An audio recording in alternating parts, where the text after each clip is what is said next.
This is the hot new instrument. There's a huge ukulele boom. We're taking over. Don't worry, be happy now. This isn't any old house. The first home phone line was here. And this factory, part of history. It was the first factory dedicated to manufacturing baseballs.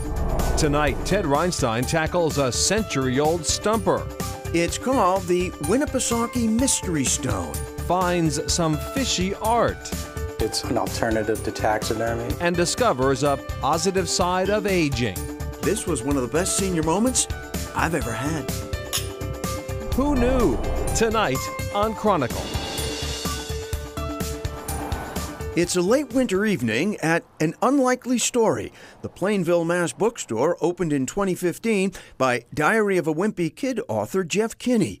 On this night, things are quiet, mostly, except for the second floor.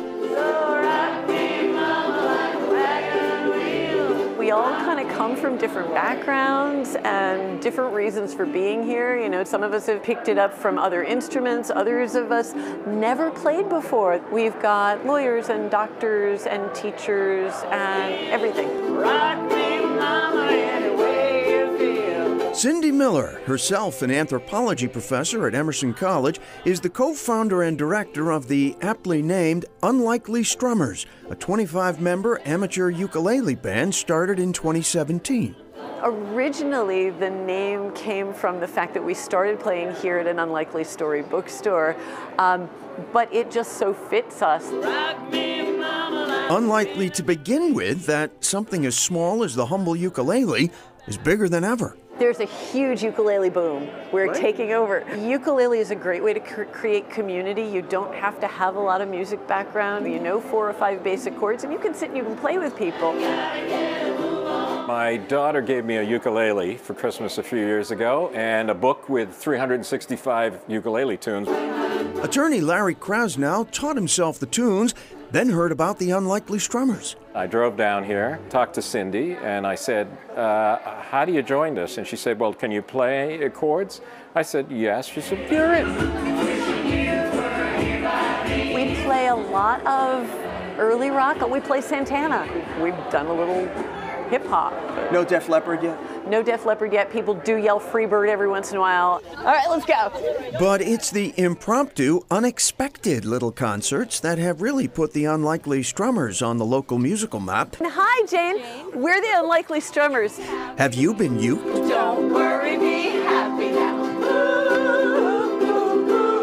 The look on the people's faces when we show up and they're just dumbfounded and they don't know like where to look, and we're just smiling at them and singing in their faces. To fundraise for children's hospitals, the group will show up anywhere, home, office, or in this case, a Target, and serenade a very surprised someone like Jane here, whose boss wanted her not to worry about a new assignment at the store.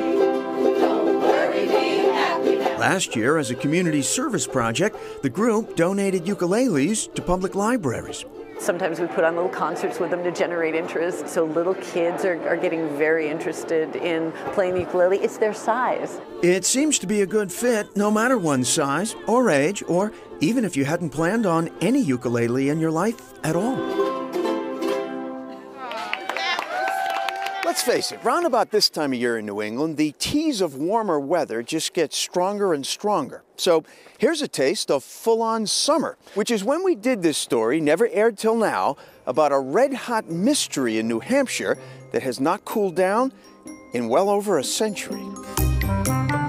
It's called the Winnipesaukee Mystery Stone. It was allegedly discovered in 1872 while a post hole was being dug on the shore of the Big Lake, and that's pretty much all that's known for certain about the state's egg-shaped ongoing question mark.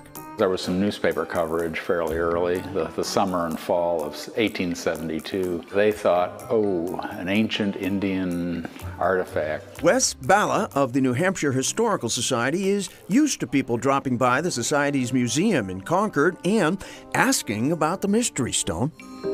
Making things more curious are the carvings on the stone. Oh, and a perfectly drilled hole right through it. We've had it examined by a geologist with something called a borescope, which actually went inside the drill holes and looked around. Nothing is really conclusive is the problem. Some have speculated that the stone is a fake, deliberately buried in order to be found. Where do you come down on the hoax thing? It's after the American Civil War. Amateur historians, people are interested in other cultures and other histories and finding objects. And I wonder if they had to dig this hard to find the stone itself.